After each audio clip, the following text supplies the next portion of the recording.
GST basics గురించి నేర్చుకుందాం. First GST అంటే ఏమిటి? జిఎస్టీ అంటే గూడ్స్ అండ్ సర్వీస్ ట్యాక్స్. అసలు గూడ్స్ అండ్ సర్వీస్ ట్యాక్స్ ఎప్పుడు వచ్చింది ఇండియాకి? మన ఇండియా తీసుకొచ్చింది 1 జూలై 2017లో జిఎస్టీ తీసుకొచ్చారు.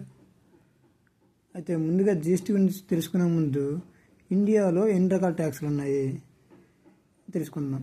ఫస్ట్ ఇండియాలో 2 టైప్స్ ఆఫ్ ట్యాక్సెస్. ఒకటి direct tax, second one indirect tax. మన ఇండియాలో ట్యాక్స్ 2 రకాలు చెప్పొచ్చు, ఎందుకంటే government major source of income ఈ రెండింటి నుంచి వస్తుంది. డైరెక్ట్ ట్యాక్స్ అంటే ఏంటి అంటే example income tax. Indirect tax అంటే ఎగ్జాంపుల్ జిఎస్టీ. సో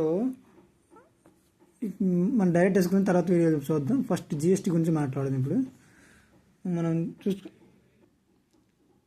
ఈ జిఎస్టీ అనేది ఇండైరెక్ట్ ట్యాక్స్. ఇండైరెక్ట్ ట్యాక్స్ అంటే మనం చూస్తే మన ఎవ్రీడే కూడా ప్రతిరోజు ఉదయం లేచిన కాంచి ప్రతిరోజు మనం కూడా ట్యాక్స్ కడుతూనే ఉన్నాం, కాబట్టి ఇండైరెక్ట్ కడుతున్నాం. అది ఎలా అంటే ఎగ్జాంపుల్, మనం ఉదయాన్నే బ్రష్ చేస్తాం, మనం పేస్ట్ కూడా కొంటాం కదా, ఆ పేస్ట్ మీద కూడా జిఎస్టీ ఉంటుంది. ఆ విధంగా మనం ప్రతి వస్తువు ఏది కొన్నా ప్రతి దాని మీద జిఎస్టీ ఉంటుంది. మన ప్రోడక్ట్కి మనం అమౌంట్ పే చేసి కొంటాం కాబట్టి అందులో ఆటోమేటిక్ జిఎస్టీ ఇన్వాల్వ్ అయి ఉంటుంది. మనం ఇండైరెక్ట్గా ట్యాక్స్ పే చేస్తున్నాం. అంటే సెల్లరు ఎవరైతే అమ్మేవాడు ఉన్నాడో వాడు మన నుండి కొనుగోలు చేసి,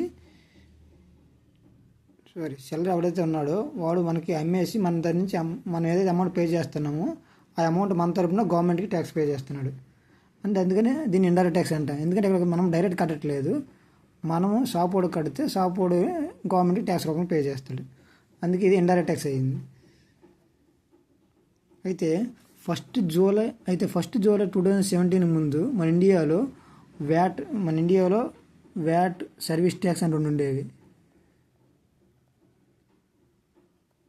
వ్యాట్ అంటే ఏవైతే గూడ్స్ సేల్ చేస్తారు కదా వాటి మీద కట్టేది వ్యాట్. సర్వీస్ మీద ఏవైతే సర్వీస్ ప్రొవైడ్ చేస్తారో వాటి మీద సర్వీస్ ట్యాక్స్ పే చేయాలి. కాకపోతే 1 జూలై 2017 తర్వాత వీటన్నిటిని కూడా అందులో జిఎస్టీలో క్లబ్ చేస్తారు. ఇప్పుడు సెపరేట్గా వ్యాట్ సర్వీస్ ట్యాక్స్ అంటే ఏమీ లేవు, అన్నీ కూడా జిఎస్టీలో క్లబ్ చేశారు.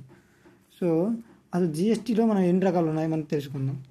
First GST goods and service ట్యాక్స్లో మనం బ్రాడ్గా మన సిజిఎస్టీ, ఎస్జిఎస్టీ,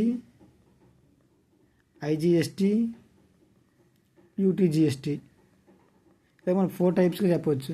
ఎందుకంటే ఏదైతే మనం ట్యాక్స్ మనకి జిఎస్టీ రూపంలో కడుతున్నామో అది సెంట్రల్కి స్టేట్కి ఈక్వల్గా 50% వెళ్తుంది. 50% సిజిఎస్టీ, 50% ఎస్జిఎస్టీ. సపోజ్ మనం బిజినెస్ స్టార్ట్ చేసాం, మనం ఒక ప్రోడక్ట్ని సెల్ చేసాం. మనం సెల్ చేసేటప్పుడు example product cost 100 rupees example, దాని మీద జిఎస్టీ 18%. అంటే ఈ 18 రూపీస్ కూడా మనం 9 రూపీస్ సిజిఎస్టీ, 9 రూపీస్ ఎస్జిఎస్టీగానే పే చేయాలి.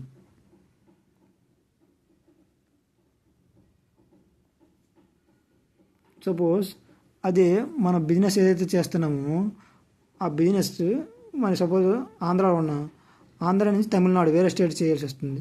అప్పుడు దాన్నే మనం integrated goods and service tax అంటాం, దాన్ని ఐజిఎస్టీ అంటాం. అంటే మన బిజినెస్ ఉన్నది ఆంధ్రాలో మన తమిళనాడుకి సేల్ చేస్తున్నాం.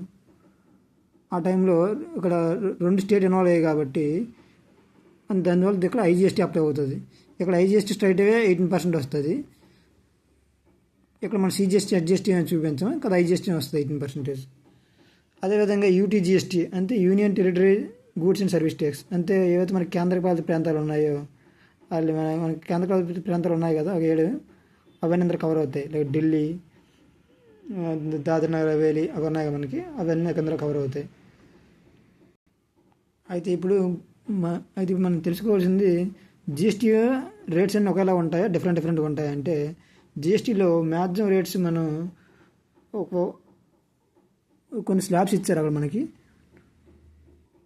మ్యాక్సిమం మనం 5 స్లాబ్స్ కింద మనం క్లాసిఫై చేయొచ్చు. అవి మనం చూసుకున్నట్లయితే రేట్స్ 0% రేట్ ఉంది, 5% రేట్ ఉంది, 12% ఉంది, 18% ఉంది, 28% కూడా ఉంది. 0% ట్యాక్స్ అంటే ఏవైతే నార్మల్గా ఎగ్జాంపుల్ నేచురల్గా మనకు దొరికే నేచురల్ అంటే కొన్ని ఎగ్జాంపుల్ అగ్రికల్చర్ ఇన్కమ్ ఉంది. అగ్రికల్చర్ ఇన్కమ్ మన జిఎస్టీ పరిధిలోకి రాదు. అదేవిధంగా కొన్ని డైలీ లైక్ మిల్క్ ఇవన్నీ కూడా డైలీ యూసేజ్ కన్జంప్షన్ ఉంటాయి కదా, వాటన్నింటిలో కూడా మనకి జిఎస్టీ అప్లై కాదు. అందువల్ల 0%. 5% అంటే ఏవైతే నేచురల్ ప్రోడక్ట్స్ ఉంటాయి కదా, నేచురల్ ప్రోడక్ట్స్ అంటే లైక్ శాండ్, అదర్ అగ్రిగేట్స్ ఇవన్నీ ఉంటాయి కదా, వాటి మీద 5% అప్లై అవుతుంది. ఆ విధంగా సపోజ్ 28% చూసుకున్నట్లయితే ఏవైతే లగ్జరీ ఐటమ్స్ ఉన్నాయో వాటి మీద 28% పడుతుంది. 18% అంటే జనరల్ రేట్ జిఎస్టీ. సో ఈ విధంగా డిఫరెంట్ మనం యూజ్ చేసే ప్రోడక్ట్ బట్టి ఆ జిఎస్టీ రేట్లు మారుతూనే ఉంటాయి. అయితే ఇప్పుడు క్వశ్చన్ ఏంటంటే జిఎస్టీ రిజిస్ట్రేషన్ అందరికీ అవసరమా? జిఎస్టీ రిజిస్ట్రేషన్ ఇండియాలో బిజినెస్ చేయాలంటే అందరికీ జిఎస్టీ రిజిస్ట్రేషన్ అవసరం అంటే అది అవసరం లేదు. ఎందుకంటే గవర్నమెంట్ కూడా ఒక థ్రెషోల్డ్ లిమిట్ పెట్టిందన్నమాట. అంటే ఇయర్లో ఒక ఫైనాన్షియల్ ఇయర్లో టోటల్ సేల్స్ బిలో 20 lakhs ఉన్నట్లయితే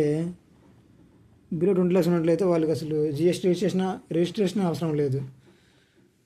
బిలో 20 lakhs ఉంటే రిజిస్ట్రేషన్ అవసరం లేదు. కాకపోతే మన సపోజ్ ఎవరైతే వాళ్ళ టర్న్ ఓవర్ బిలో 20 lakhs ఉంది, బట్ వాళ్ళు కొనుగోలు చేయాలంటే సరుకులు ఎక్కడి నుంచి బయట నుంచి వాళ్ళ సెల్లర్ అయితే ఎవరైతే సేల్ చేస్తారో వాళ్ళు డెఫినెట్గా జిఎస్టీ నెంబర్స్ అడుగుతారు. అందువల్ల జిఎస్టీ రిజిస్ట్రేషన్ తీసుకుంటే బిజినెస్ బెటర్. కాకపోతే ఇక్కడ కంప్లైంట్స్ ఉంటుంది. మంత్లీ కంప్లైంట్స్ చూసుకోవాలా అని, మంత్లీ చేయాలా లేదా క్వార్టర్ చేయాలా అనేది టర్న్ ఓవర్ డిపెండ్ అయి ఉంటుంది. అంటే వాళ్ళు మంత్లీ రిటర్న్స్ ఫైల్ చేయాలి.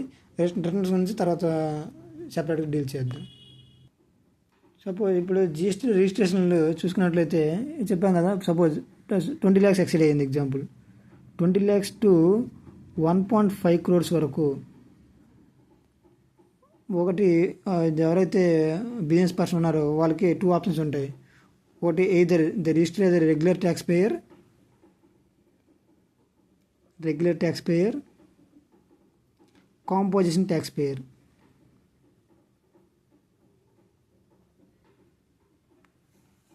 Regular tax payer, composition tax payer అని 2 types ఉన్నాయి.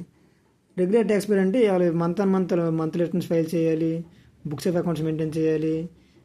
ఇన్పుట్ అవుట్పుట్ ట్యాక్స్ అంటే జిఎస్టీఆర్ 1, జిఎస్టీఆర్ 3B అని రెండు కూడా వాళ్ళు మంత్ ఫైల్ చేస్తూనే ఉండాలి.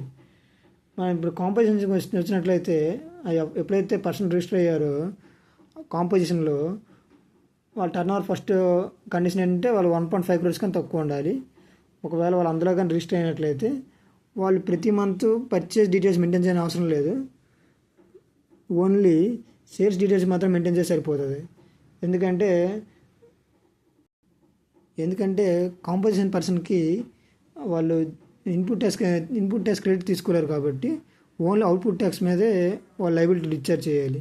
అది వీళ్ళకి రేట్ ఎంత పడుతుంది, rate of tax composition dealer చూసుకున్నట్లయితే ఇప్పుడు కాంపోజిషన్ డీలరు మ్యానుఫ్యాక్చరింగ్ కంపెనీ అయితే వాళ్ళకి 1% పడుతుంది. రెస్టారెంట్ అయితే రెస్టారెంట్ తీసుకుంటే 5%. ఇది రెస్టారెంట్ సర్వీసెస్. అలా అదర్ మ్యానుఫ్యాక్చరింగ్ ట్రేడింగ్ తీసుకుంటే ఓన్లీ 1% పడుతుంది. కాకపోతే వీళ్ళు ఇలా ఏవైతే కొంటారో అంటే గూడ్స్ ఏవైతే కొంటారో వాటి మీద పే చేసిన జిఎస్టీకి వీళ్ళు ఎటువంటి ట్యాక్స్, ఇన్పుట్ ట్యాక్స్ కూడా క్లెయిమ్ చేయలేరు. ఒకవేళ turn over more than 1.5 crores దాంట్లయితే 1.5 CR కానీ టర్న్ ఓవర్ ఎక్కువ ఉన్నట్లయితే వాళ్ళు కంపల్సరీగా రెగ్యులర్ ట్యాక్స్ పేరు కింద రిజిస్టర్ అవ్వాల్సిందే, వారికి వేరే ఆప్షన్ లేదు. ఇంకోటి ఏంటంటే కాంపోజిషన్లో ఇంకో కండిషన్ ఏంటంటే ఎవరైతే కాంపోజిషన్ కింద రిజిస్టర్ అవుతున్నారో వాళ్ళు ఓన్లీ విత్ ఇన్ స్టేట్లోనే బిజినెస్ చేయగలరు. అంటే సపోజ్ ఆంధ్రాలో బిజినెస్ స్టార్ట్ చేస్తే ఆంధ్రాలోనే సేల్ చేయగలరు. వాళ్ళు సపోజ్ ఆంధ్ర నుంచి తమిళనాడు కానీ ఇంకేదైనా వేరే స్టేట్కి ట్రాన్స్ఫర్ చేయాలనుకుంటే, ఏదైనా గూడ్స్ కానీ ఏదైనా అమ్మాలనుకుంటే వాళ్ళ టర్న్ ఓవర్ బిలో 20 lakhs అయినా స్టిల్ వాళ్ళు రెగ్యులర్ ట్యాక్స్ పేరు కింద రిజిస్ట్రేషన్ చేయాల్సిందే. ఎందుకంటే కాంపోజిషన్ స్కీమ్లో అది రిస్ట్రిక్షన్ ఉంది. కాకపోతే ఇక్కడ ఓన్లీ గూడ్స్ మాత్రం వేరే స్టేట్కి అమ్మలేరు కాంపోజిషన్లో, కానీ సర్వీస్ మాత్రం ఒక స్టేట్ నుండి వేరే స్టేట్కి చేయొచ్చు. ఈ రెస్ట్రిక్షన్ ఓన్లీ గూడ్స్కి మాత్రం అప్లై అవుతుంది.